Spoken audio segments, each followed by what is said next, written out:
Ads एक ऐसा भयानक रोग है जो प्लेग जैसी महामारी से भी हजारों लाखों गुना अधिक घातक है, खतरनाक है। पिछले दिनों नागपुर में कुछ लोगों को गलती से एड्स युक्त खून दे दिया गया, जो हमारे मेडिकल सिस्टम की खामियों और लापरवाहियों की एक जीती जागती मिसाल है।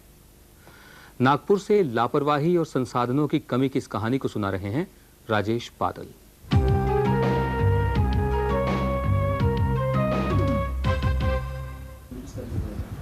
महाराष्ट्र की उपराजधानी नागपुर का ये मेडिकल कॉलेज किसी वक्त एशिया के सबसे बड़े मेडिकल कॉलेजेस में गिना जाता था। इस साल मई में यहाँ इलाज के दौरान 4 मरीजों को अस्पताल के ब्लड बैंक से जो खून दिया गया वो HIV पॉजिटिव था, यानी उसमें जानलेवा बीमारी एड्स का वायरस था। 1 महीने तक मरीजों को भी इस बारे में मालूम नहीं चला। फिर एक स्थानीय अखबार ने डॉक्टरों की लापरवाही का पर्दाफाश किया। यहाँ पर जो ब्लड बैंक है, ब्लड बैंक में से दिया गया था और 4 पेशेंट को उसका असर हुआ था, और जिसके बारे में जब अखबारों में बहुत कुछ छपकर आया, उसके बाद वो पेशेंट को भी भगा दिया गया। इसके लिए तो मेडिकल प्रशासन ही जिम्मेदार है। मैं समझता हूँ कि अगर नागपुर शहर के अखबार, जिसमें लोकमत समाचार पत्र समूह का काफ़ी विशेष रोल रहा है, इसको प्रभावी ढंग से प्रकाशित नहीं करते तो शायद ये सब इतनी सारी बातें सामने भी नहीं आती। जिन 4 मरीजों को एड्स इन्फेक्टेड खून दिया गया था, उनमें से एक की गुर्दे की बीमारी से मौत हो गई, दूसरा रहस्यमय ढंग से लापता हो गया। इन्हीं मरीजों में एक थी रेखा नागरे, जो अपने साथ एक रक्तदाता को ले गई थीं, लेकिन डॉक्टरों ने खून ब्लड बैंक से दिया। इन्हें अखबार से ही पता चला कि इस खून में एड्स वायरस था। मैंने ऑपरेशन किया और खून की बोतल दी, लेकिन बाद में क्या हुआ वो मुझे मालूम नहीं, क्योंकि मैं बेहोश थी। जब पेपर में आया तब हमको मालूम हो कि ये बोतल हमको दी नहीं, दूसरे नंबर की बोतल दी है, और हमने अपने रिश्तेदारों से अपनी बोतल दी थी मेरे ग्रुप की, वो मुझे न देने से वजह उन्होंने अपने यहाँ की बोतल दी। अखबारों में मामला उछला तो पुलिस, औषधि विभाग और स्वास्थ्य विभाग ने घटना की जांच की। जांच में मेडिकल कॉलेज के 2 डॉक्टरों और 5 तकनीशियनों को दोषी पाया गया। इन्होंने पहले लापरवाही बरती और फिर अस्पताल का रिकॉर्ड नष्ट करने की कोशिश की। ये पाया गया कि वहाँ के जो स्टाफ है ब्लड बैंक का, डॉक्टर्स और टेक्नीशियन, उनकी लापरवाही से ये दूषित ब्लड जो है वो पेशेंट्स को दिया गया था। उन्होंने ये भी किया कि उनका जो रिकॉर्ड है वो भी उन्होंने फाड़कर उसको सबूत नष्ट करने की कोशिश की थी। दोषी कर्मचारियों को निलंबित कर दिया गया है। क्या ये महज एक भूल थी या ऐसे और भी मामले हो सकते हैं?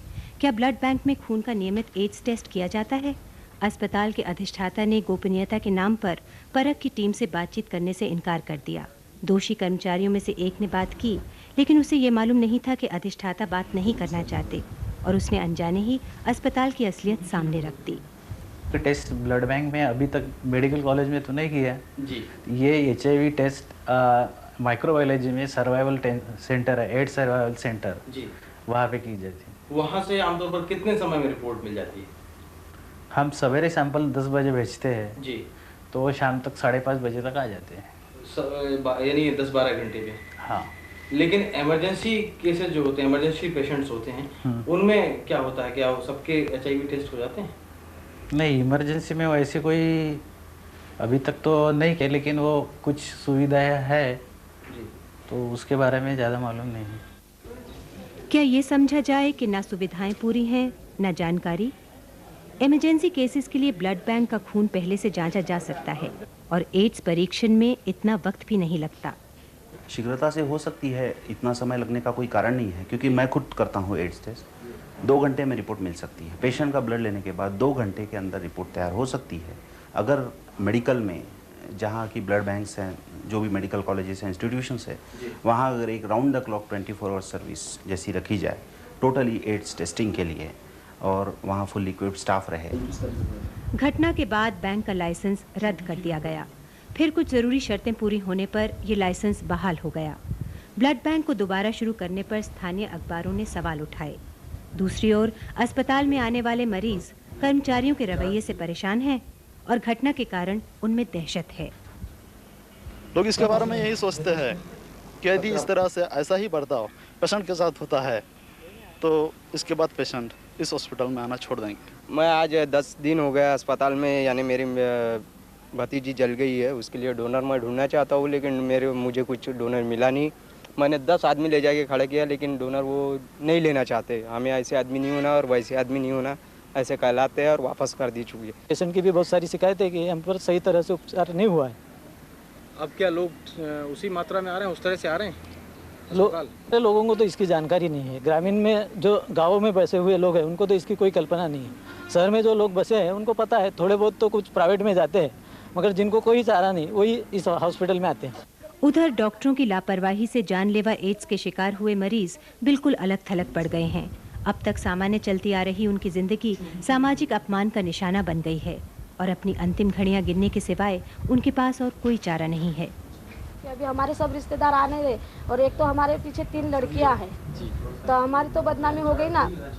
हमारे रिश्तेदार आने जाना बंद हो गया, हमको कोई ये नहीं रहना, अभी हमको सब ये तुच्छ समझ रहे। सामाजिक प्रतिष्ठा हमारी गई, जो रिश्तेदार थे आने जाने वाले वो हिचकते, वो आ नहीं पाते। और दूसरी बात है पेशेंट की मेंटल टेंशन हो गया, वो भी घबराहट हो गया, उसको लग रहा है। डॉक्टरों की लापरवाही से मरीजों को एड्स वायरस मिला खून दिए जाने की खबरें पहले बम्बई और मेरठ से मिली थीं। अब नागपुर की घटना ने इशारा किया है कि मामले का पोस्टमार्टम करने से कुछ नहीं होगा, बल्कि देश भर के अस्पतालों में सावधानी बरतनी जरूरी है। छोटी सी लापरवाही के कितने गंभीर परिणाम हो सकते हैं, नागपुर की यह घटना उसका एक उदाहरण है। दोषी कर्मचारियों को तो दंड मिल जाएगा, लेकिन निर्दोष नागरिकों की खोई प्रतिष्ठा की भरपाई कौन करेगा? ये और भी चिंता की बात है कि जिसकी जानकारी सबको है उसे गोपनीयता के नाम पर छिपाया जा रहा है। नागपुर से परख के लिए मैं राजेश बादल।